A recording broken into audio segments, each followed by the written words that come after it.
next question. You know, what are some fundamental things you need to have in place to have a successful group home? Oh, fundamental things. You have to, first and foremost, you have to have some type of policies and procedures set up. You have to have guidelines because it is imperative that you stick to regulations. There are a lot of regulations, and it depends on the state, city, county, things like that. But really, that is the most important thing. If you stick to your policies and your guidelines and all the regulations, um, that's gonna be your foundation. That's like a must. You can't get around that, you know. And then you want to have good employees, a good structure of people set up as far as your BHP, which is like your behavioral health professional, which is going to be like a licensed social worker, stuff like that. So you have to have the right people in place, and those people have to be flexible, because in this type of business, dealing with people with mental health, you have to have a lot of flexibility. It's not going to be the same every day. It's going to be, sporadic. It's going to be, all kind of things happening. And you're going to have people on your team that can handle those situations. So really, and, I would say the third most important thing is you have to have the funds because myself, I don't do private pay. So I have to wait for reimbursement in order to, run my business. So you are going to have some type of, you have to have some type of funding. I recommend that now. I was a cash person when I started this business. I don't recommend that so much now for people. Get you some funding, get you, some backers. With us, we were all cash, Oh, savings, money we work for, and things like that. And it makes for a rough beginning. So I would say have your policies set, some SOPs. If you don't know what that is, those are standard operating procedures. You need to have those set, and then have you a good team and have some money. Those are the three most important things. Everything else you can kind of, finagle through. No, yeah, those three you gotta have. oh no, that is definitely well said, and that just lead me to ask, what are some of the challenges people can expect to come with owning a group home? I would say challenges as far as um, if you're a licensed group home, and really I deal with unlicensed and licensed. When I say unlicensed, I'm saying like people that want to set up homes and have people come in and pay them, out of pocket. So I have helped people do that. I don't do any of that. I strictly get money from the state and things like that. So with that, challenges is um how would I put this? You got to be on point. The state can come in at any time and shut you down. So you have to stick to the regulations. They can come in on one incident or one complaint, or or you might do something that you don't think is a big thing, as far as I'll give you an example. A lot of people don't know, in behavioral health homes in Arizona, you cannot have poles in your closet. The poles that people hang their clothes on? Hmm. That is against regulations. You cannot have a pole to where if you put something on that pole and it stays up, you are out of regulation. Wow. So we just take all the poles out. But think about this. Think about somebody saying that's not a big deal. They leave the pole in there, and then you walk in one morning and somebody hung themselves on the clothing pole in the closet. Nobody thinks, nobody thinks about stuff like that, but that's a regulation.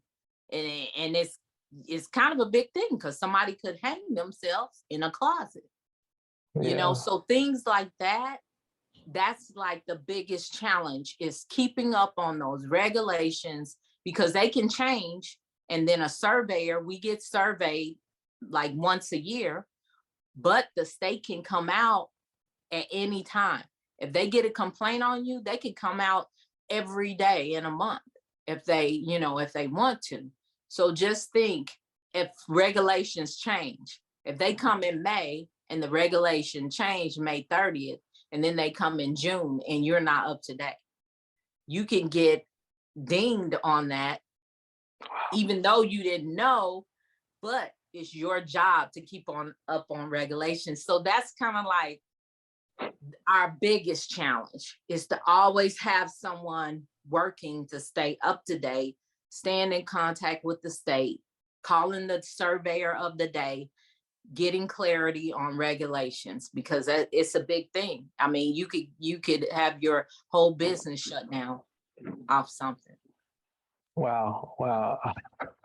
Wow. So that leads, I'm sure, do you have somebody on your team that's focused on just stay on top of these policies? Yes, we actually have two right now. I mean, they have other responsibilities, but that's like a big one. Wow, that's great. And you mentioned funding, that, that one thing you wish you still was like you use funding, like you not use all your personal savings and things of that sort. So what's some type of funding that people can get to start a group home? You can always try to go with the bank. Like I said, my walk wasn't like that. We used our own money. So when I'm just now learning about business funding and I'm in my 5th year, because we never did it. We never really had to, once the pandemic hit, our CPA and people like that were like, hey, apply for the EIDL, the SBA loan, and apply for PPP and stuff like that, even though they only gave us small amounts. So that was kind of like our first touch of funding, to come in. So when it comes to that, I would say check with your local credit union first, because I'm big on credit unions, and then check with your local bank if you have some type of relationship with them. But I hear now there's like hard funders, grants. I'm going to be honest with people. What I'm hearing is, unless it's like a special specific grant, grants take a long time. And it's kind of like, you got to have a great grant writer, things like that. I don't have a lot of experience, like I said, in funding. I'm just getting into it. We just got like our first business credit card. I'm very new because I was using cash. I was using credit. We were generating enough cash, to basically, we were making like $35,000 off of each house. So we were just like, oh, we got the money paid for it. So we were using debit cards. People look at me now like, what? Are you crazy? Yeah, that's what we knew. So, but now it's like, it's good to use other people's money. OPM, that's the big thing now. So. Wow. Oh, wow. That's actually good though, because now that you guys do have credit, you guys can grow the business at a much faster pace compared to just having cash. So that leads me to my next question, what is the cost of having a group home? Like the startup cost, like what is the ideal someone will need to save, being the fact that funding can be difficult? I would say, at least, honestly, to have a group home, it depends on what you have access to.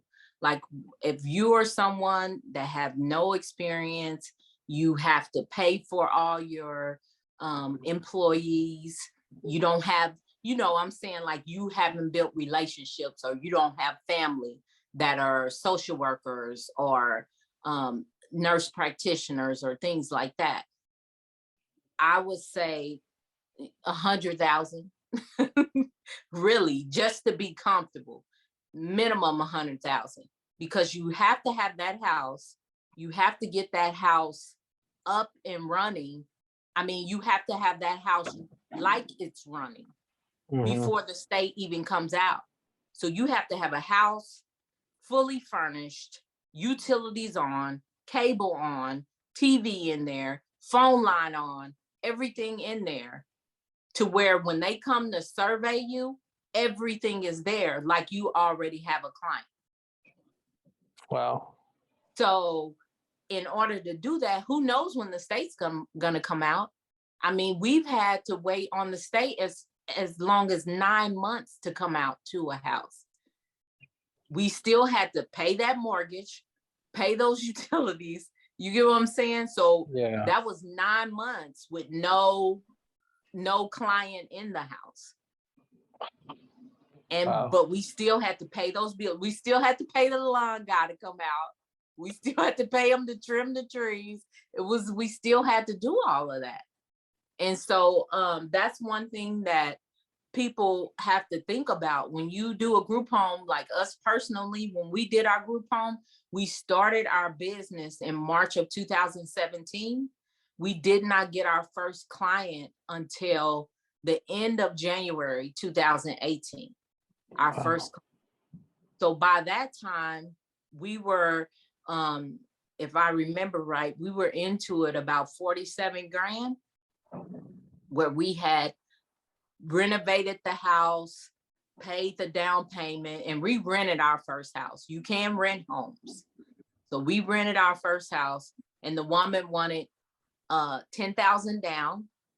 Wow. And $2,500 a month. Wow. Because our credit was bad, we had cash. So it was like, okay, let's pay it. I mean, am I glad am I upset that we had to pay that much? Now, no, because I have a successful business. I made the sacrifice I needed to, So when I tell people my advice, 100 grand, or at least access to 100 grand, even if that's through funding or whatever, you're going to need money to carry that house until you get reimbursement. And reimbursement initially, it may take you 90 days to get reimbursed. So Wow. So you need some money. Wow, wow.